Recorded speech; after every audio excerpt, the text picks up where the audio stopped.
بسم اللہ الرحمن الرحیم۔ جیسا کہ آپ کا سوال ہے کہ آج کل کے بچے اپنے والدین کے نافرمان کیوں ہیں۔ بینگ این ایجوکیشنسٹ، میں ایک ادارے سے تعلیمی ادارے سے بلانگ کرتا ہوں اور میرا اکثر والدین سے انٹریکشن رہتا ہے، ملاقات ہوتی ہے، اور اکثر کی یہی ایک شکایت ہے کہ بچے نافرمان ہیں۔ اچھا، میں نے اس پہ بہت غور و فکر کیا اور اس نتیجے پہ پہنچا کہ میرے مطابق ہم اپنے گھر کے نظام کو اس طرح سے اگر دیکھیں، ہماری جو ٹیبل ہے، ڈائننگ ٹیبل، اس پر سجے ہوئے جو ہماری ڈشز ہیں، ہم اپنے بچوں کو خود سے آسائشوں کا عادی نہیں بنا رہے۔ اچھا، میں یہاں پہ ایک مثال دینا چاہتا ہوں کہ آج سے 300 سال پہلے اسی سب کانٹیننٹ میں مغلیہ دور تھا، مغل بادشاہ کی حکومت تھی۔ اگر ہم کسی بادشاہ کی زندگی کو آج کسی 6 فگرز والے شخص سے جو اپنے گھر کو چلا رہا ہے اس سے میچ کر کے دیکھیں کہ ایک بادشاہ جو کہ مغلیہ دور کا بادشاہ تھا، جو میڈیسن اور میڈیکل کے معاملات ہیں آج کے دور میں جتنی سہولت ہمیں ملی ہوئی کیا اس دور میں تھی؟ اسی طرح ٹرانسپورٹیشن، اسی طرح کمیونیکیشن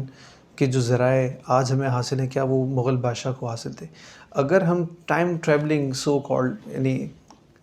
کہتے ہوئے کہ ہم ٹائم ٹریولنگ کریں اور اگر ہم اس کو سویپ کریں پیچھے، پاس میں جائیں اور یہ زندگی ایک عام آدمی کی اس کو دکھائی جائے بادشاہ کو، تو میرا خیال ہے کہ وہ چاہے گا کہ اس زندگی سے اس زندگی کو سوئچ کر لے۔ وہ ہمارے بچے رف اینڈ ٹف کے عادی نہیں ہیں۔ ہمارا بچہ حالات جو ہم فیس کر رہے ہیں ان کے لیے تیار نہیں ہے۔ میں دیکھ رہا ہوں کہ بچہ جن آسائش میں موجود ہے، جو آسائش اس کو ملی ہوئی ہیں، وہ مزید کا متلاشی ہے، اور ہم ماں باپ ناعاقبت اندیش والدین، ہم چاہتے ہیں کہ ہمارے بچے کو اف بھی نہ ہو۔ جو ماں باپ کے لیے تھا وہ آج ہم نے اپنے بچوں کے ساتھ آسائش کے معاملات کر کے ان کو سہولیات دینے کے نام پر ہم نے الٹا معاملہ کر لیا اور بچے ہمارے والدین بن گئے۔ اب معاملہ یہ ہوا ہے کہ بچے ہمارے والدین ہیں، وہ ہمیں صاف منع کر دیتے ہیں کسی بھی کام کے لیے۔ اور پھر جس طرح سے اولڈ ایج ہاؤسز کراچی میں، بڑے شہروں میں، پاکستان میں بن رہے ہیں، مجھے لگتا ہے کہ اللہ پاک ہم سب کی حفاظت فرمائے کہ یہ بچہ جو آج ہمیں، جبکہ وہ ہم پہ ڈیپینڈنٹ ہے، ہمیں ٹف ٹائم دے رہا ہے، وہ ٹف لک دے رہا ہے، نافرمانی کر رہا ہے ہمارے ساتھ، ڈس اوبیڈینٹ ہے، یہ میں بہت محتاط ہو کے بات کر رہا ہوں۔ عنقریب یہ معاملہ بڑھے گا بہت تیزی کے ساتھ، کیونکہ بچے کے پاس پیسہ موجود ہے، اس کو تمام تر آسائشوں کے ذرائع موجود ہیں، میسر ہیں، اور وہ مزید کا متلاشی ہے۔ اچھا، اب یہ تو ہو گیا مسئلہ، اس کا حل کیا ہے؟ حل یہ کہ میں سمجھتا ہوں کہ ہم والدین پہلے، ہم بھی اس فتنے کا شکار ہو چکے ہیں۔ ہمارے پاس وقت نہیں ہے کہ اس کو دینے والے وقت میں سے وقت نکال کے کوالٹی ٹائم اپنے بچوں کو دیں، ان کے مسائل کو سنیں، ان کو ہم عقلی منطقی دلائل سے ان کے کیوں کے جوابات دیں۔ اگر ہم ان کو جوابات، ان کے وائے کا جواب ہم نہیں دیں گے تو وہ جواب کا متلاشی ہے، تو اس کو جواب کہیں نہ کہیں سے تو چاہیے۔ اگر وہ اپنے دوستوں سے جواب دے رہا ہے تو صحیح ہے، غلط ہے، نہیں معلوم۔ اگر اس کو وہاں سے دوستوں سے جواب نہیں مل رہا، اس کے ذہن میں جو سوالات ہیں، تو وہ انٹرنیٹ کے ذریعے سے، میڈیا کے ذریعے سے، سوشل میڈیا کے ذریعے سے وہ چیزیں جو اس کے ذہن میں نقش کی جا رہی ہیں، اچھی ہیں، بری ہیں، لیکن وہ ذہن میں نقش ہو رہی ہیں۔ ہمیں سب سے پہلے، اگر والدین ہم جیسے فکر مند ہیں، ہمیں اپنے پرانے جو روایتی طریقے تھے ان کو بتانے کی ضرورت ہے کہ کن بنیادوں پر آج ہم ایک عزت کی زندگی گزارتے ہوئے تمہارے والدین ہیں۔ آگے کا معاملہ جو میں دیکھ رہا ہوں، سولوشن میں آتا ہوں انشاءاللہ، میں بھی آپ سے ذکر کرتا ہوں سولوشن کیا ہے میرے ذہن میں۔ ابھی جو معاملہ میں دیکھ رہا ہوں وہ یہ کہ فیملی سسٹم تباہ و برباد ہو رہا ہے، جیسے کہ یورپ میں ہو چکا۔ فیملی سسٹم ختم ہو رہا ہے۔ فیملی سسٹم کے ختم ہونے کے نقصانات کیا ہیں ہم اندازہ نہیں کر سکتے۔ عزتیں محفوظ نہیں رہیں گی۔ فیملی سسٹم کی بقا کے لیے میں سمجھتا ہوں کہ بچوں کو والدین وقت دیں، اور ایسا وقت دیں جس میں، اچھا، ہم والدین اس کا شکار ہو چکے ہیں، اس فتنے کا، کہ ہمارا بہت زیادہ وقت اس پر گزر رہا ہے۔ ہمیں اس میں سے وقت اپنا کم کرنا ہوگا۔ ہمیں صرف کام، یعنی ضرورت کے درجے میں اس کو رکھنا ہوگا کہ ہم ایسا تو نہیں کہ ہم خود بھی انٹرٹینمنٹ کے نام پر یہاں سے انٹرٹین ہو رہے ہیں اور ہمارا بچہ بھی انٹرٹین ہو رہا ہے اپنے اپنے موبائل فون میں، سیل فونز میں،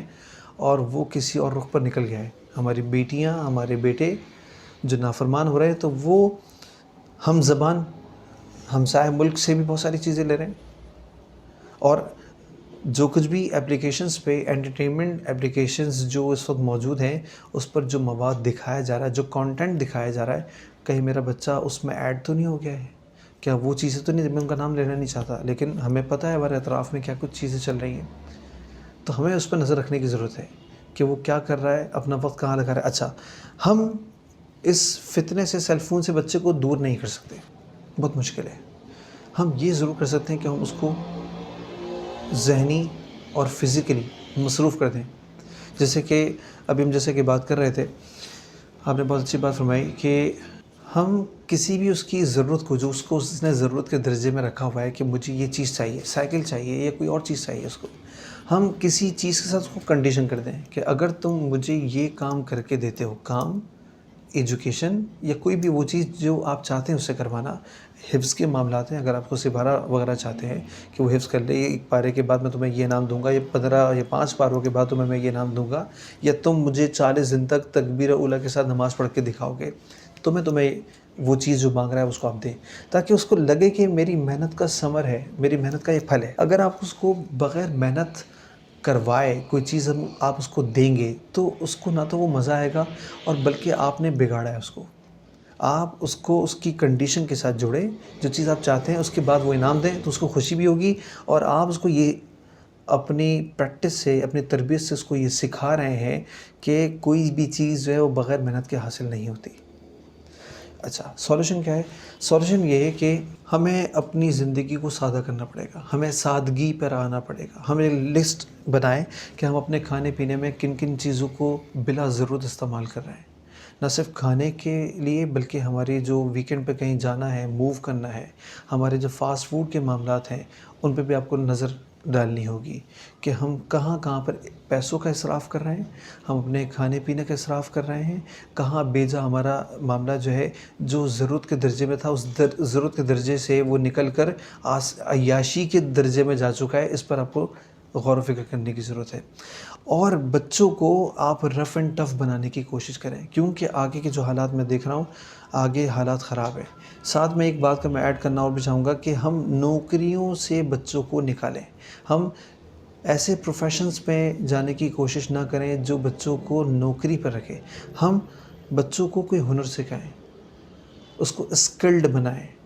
تاکہ کبھی اللہ نہ کرے حالات جیسے جن حالات سے ابھی ہم گزرے ہیں، جس میں بڑے ایکسپورٹرز اور امپورٹرز جو بھی تھے ان کے معاملات بہت خراب ہوئے، ان کا بڑا معاشی استحصال ہو گیا اور وہ بینکرپٹ ہو گئے۔ ہمارے بچے، ہم نہیں چاہیں گے کہ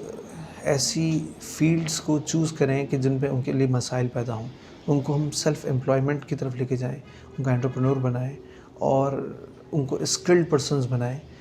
اس کے ساتھ ساتھ وہ اسکلڈ ہو گئے، اسکلڈ کے بعد کوئی بھی پروفیشن اختیار کریں، لیکن ان کے پاس ایک ایسی اسکل ہونی چاہیے کہ کبھی ایسا نہ کرے، اللہ نہ کرے کہ ایسے حالات دوبارہ پیدا ہوتے ہیں، پینڈیمک جیسی صورتحال ہوتی ہے، تو وہ کسی پریشانی کا سامنا کرنا پڑے ان کو۔ تو آج کی اس ویڈیو کے توسط سے میں سمجھتا ہوں کہ ہمیں ضرورت ہے کہ ہم بچے کو سب سے پہلے تو اللہ رب العزت کے آگے جھکنا سکھائیں۔ جب وہ اللہ کے یعنی احکم الحاکمین رب العالمین کے آگے نہیں جھکے گا، اچھا وہ جھکے گا کیسے؟ اس میں بات قابل غور ہے، وہ پہلے ہمیں جھکتا دیکھے گا،